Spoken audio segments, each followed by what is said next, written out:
Yes, sir. We're officially back at it. This is Boog Nice coming at you with the Marvel Legends Age of Apocalypse series Sugarman Build-A-Figure Wave Dark Beast figure review. Let's do it. This ain't for no scalper. You a scalper? Then fuck out shit. This one's for them real collectors. That's army building and posing figures. Marvel Legends, imports, mini matey I'm fucking with.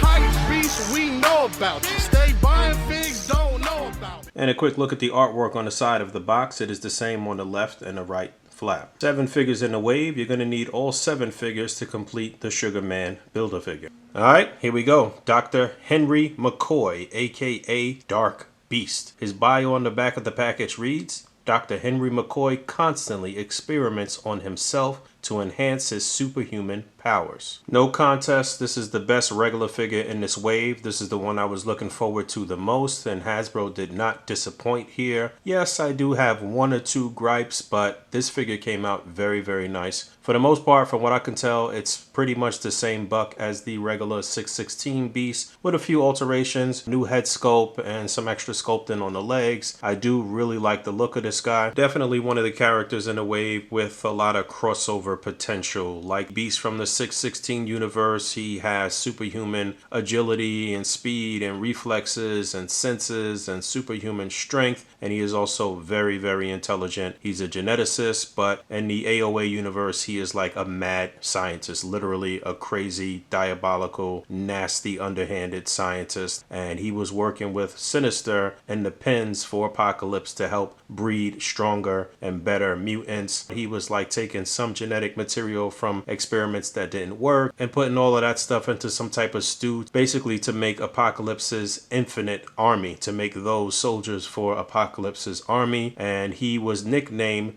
Dark Beast or Black Beast by the prisoners in those pens because he was just evil. He was just a bad dude. He's also similar to the main Marvel Universe Beast in that he did experiment on himself, and that kind of backfired, and that's why he ended up looking the way he does now. Or maybe he did it on purpose. I'm actually not 100% sure on that, but bottom line is that's why he looks like an actual beast. At the end of the Age of Apocalypse saga, Dark Beast was able to escape into the 616 universe through the Macran crystal, but I think it made him go back in time, and he ended up taking refuge underground in the tunnels of New York City, in the subway tunnels, I believe. He is actually responsible for creating the Morlocks. And you know, we got a pretty crazy saga out of the story of the Morlocks and Sinister, and he was all intertwined in that. And then, like I mentioned some videos back, Beast and Dark Beast had formed a sort of uneasy alliance during the Endangered Species storyline after the events of M-Day. He was also part of Norman Osborn's Dark Avengers. He's been doing a lot of this and that in the 616 universe. So like I said, a lot of crossover potential for you to integrate him with some of your regular main universe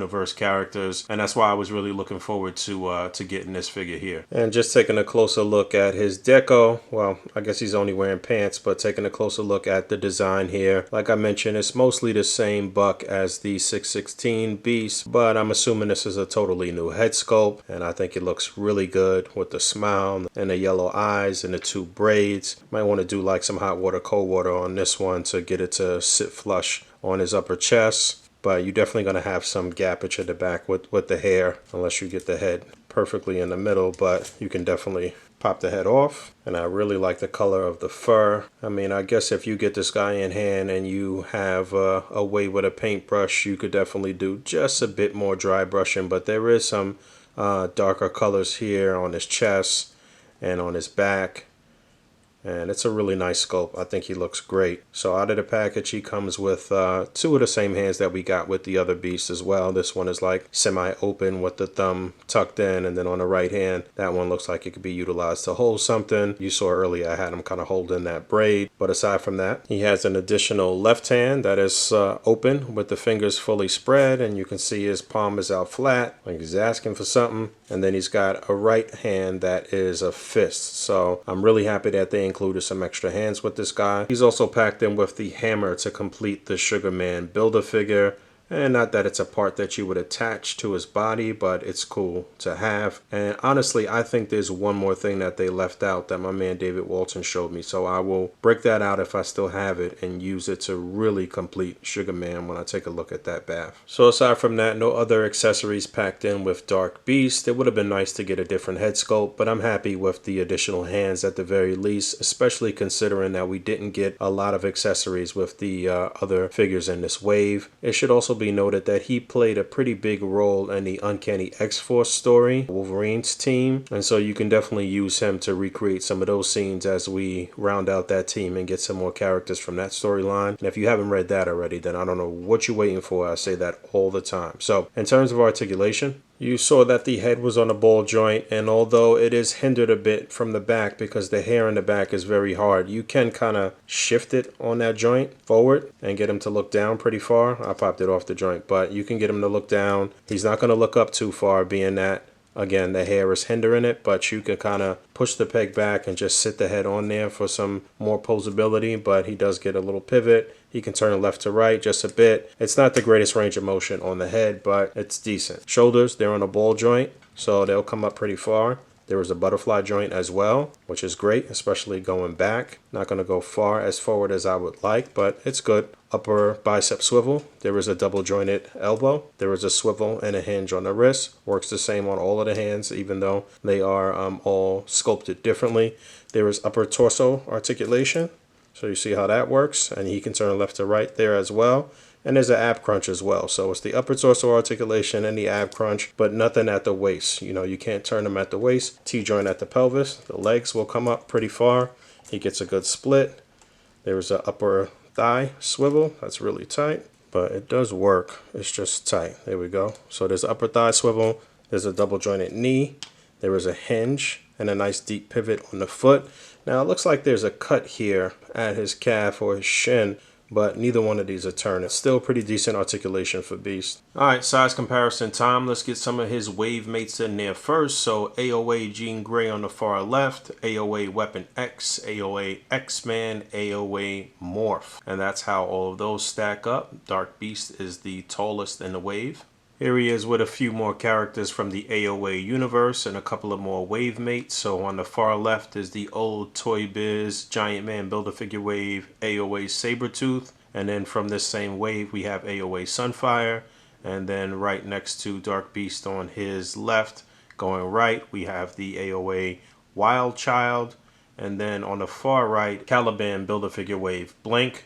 And it should be noted that Dark Beast was credited for doing some type of experiments on Blink and a few other characters he's related to in that way for experimenting on them, including Nemesis. He turned him into Holocaust, I believe. So he was credited for creating the Infinites and doing all of these crazy experiments, and he's the one that changed up Nemesis to Holocaust as well. I'll get the old Hasbro Holocaust in here next. And then here he is next to the Wendigo Build-A-Figure wave Mr. Sinister. So hopefully at some point we'll get an AOA Mr. Sinister. And then the old Hasbro Nemesis Build-A-Figure. And you can see how all of those stack up. And then one final size comparison and I'm going to get up out of here. So on the far left is the Walgreens exclusive Magic. And I'm pretty sure Dark Beast crossed paths with one of the most recent X-Men teams that had Magic and Magneto and those guys. He had infected them with some nano sentinels and had screwed up their powers after the Phoenix Force incident. Right next to Magic is the Wendigo Build-A-Figure wave Nightcrawler. X-Force Wolverine is also from the Wendigo Build-A-Figure wave. Nightcrawler and Wolverine were both part of that Uncanny X-Force team. It was actually the AOA Nightcrawler that joined that team. It had been a couple of years since the regular 616 Nightcrawler had got killed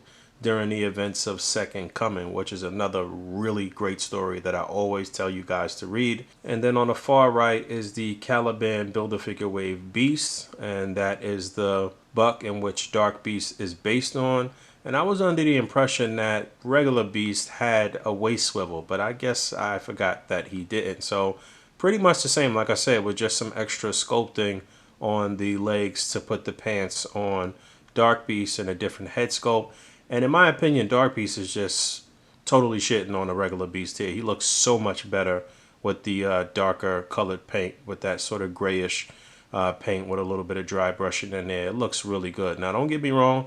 The regular Beast is still a great figure, but I don't know. That just looks so much better in my opinion. So, and real quick to touch back on the Uncanny X-Force team, I'm hoping this year Hasbro will give us some news about completing that team. I can definitely see them doing the AOA Nightcrawler from the original story, and then AOA Nightcrawler with his X-Force gear from the Uncanny X-Force run. So again, a lot of crossover potential with everything Hasbro's doing right now. Definitely my favorite figure out of the wave is Dark Beast. This is one I would highly recommend that you pick up. You're going to need him if you want to complete the Sugarman Build-A-Figure. And that's pretty much it. Thanks for hanging out. As always, rate, comment, and subscribe. Hit the bell down there. And until next time, peace.